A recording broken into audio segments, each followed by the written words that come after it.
also Mali are training. And the reason why we are bringing those images or videos from Morocco is just to show you that every team, this is at the Mohammed VI football complex in Saleh. Saleh is a twin city to Rabat.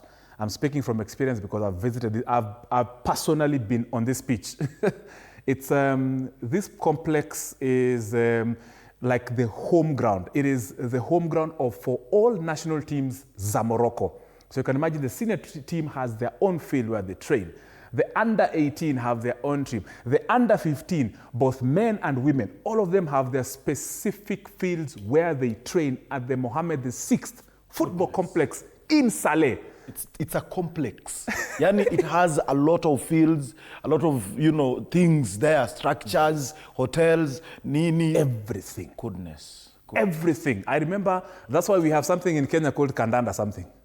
Kandanda project. Goal project. Goal project? Whoever ate that money, please just visit Rabat, go to Saleh and see what a complex looks like. They have actually, they have actually Talanta. The project ya Talanta ya kudevelop, pia hiyo ilienda ni kama ilikunywa maji.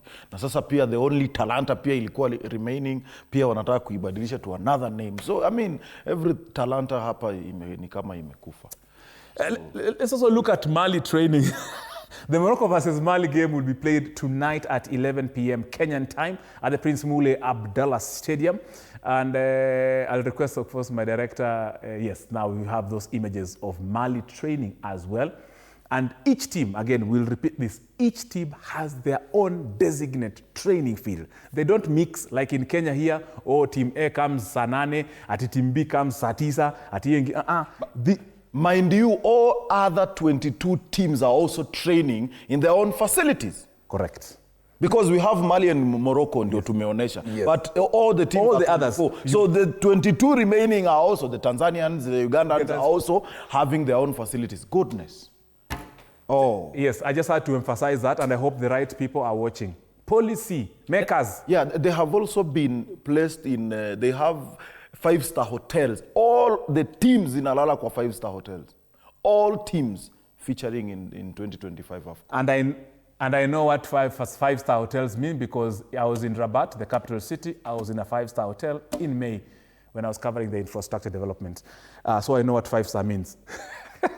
Now, we have, we talked to Saintfiet, the Mali coach, about the preparations that he's having against Morocco. So I'll request my director, of course, that specifically, hiyo moja tu ya kusema coach anaongea juu ya game ya Morocco ya Mali. Head coach wake atupatie hiyo bite. Very shocked with it. I'm very disappointed. 1957 was the first AFCON. And since that period, every 2 years, there was AFCON. All the big teams won, but I think in Africa our only big teams, all 24 teams are good teams, and we never can disrespect or underrate any of the countries.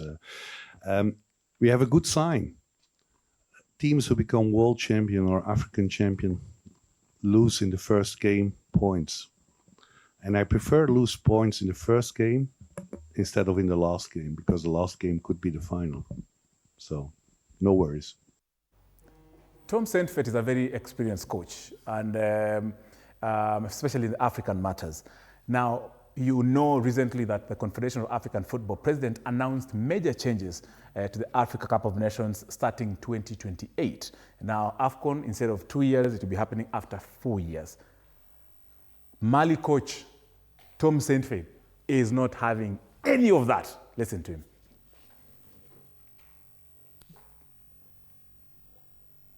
Also very shocked with it. I'm very disappointed. 1957 was the first AFCON. And since that period, every 2 years, there was AFCON. And it's the pride of African football, the best players from Africa who perform, all the big clubs in Europe who come together.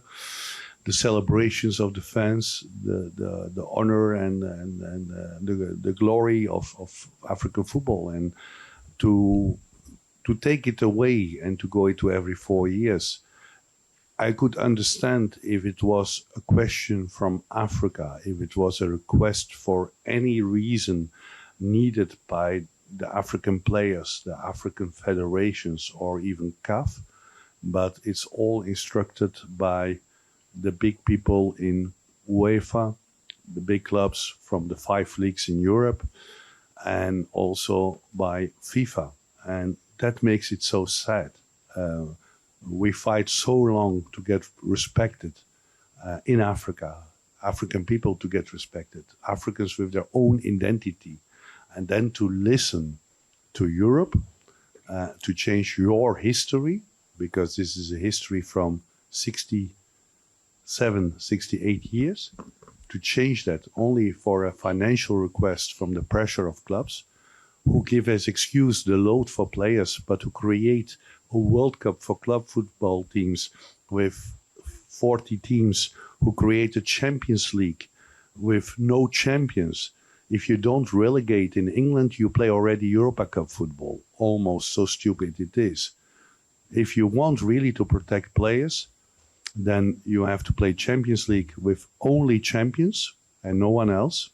Then you have to not create every few years new leagues where players get more loads. And then you can still play a competition what exists for more than 60 years on 2 years base. Because Africa is the biggest football continent in the world. The passion of football, the quality of the players, the history of all African players, all the big stars in Europe are Africans. So I think we misrespect by going to 4 years. I'm very sad about that.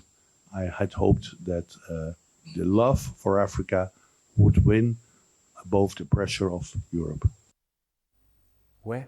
Celine, will he survive in Mali with now Motsepe being president of that?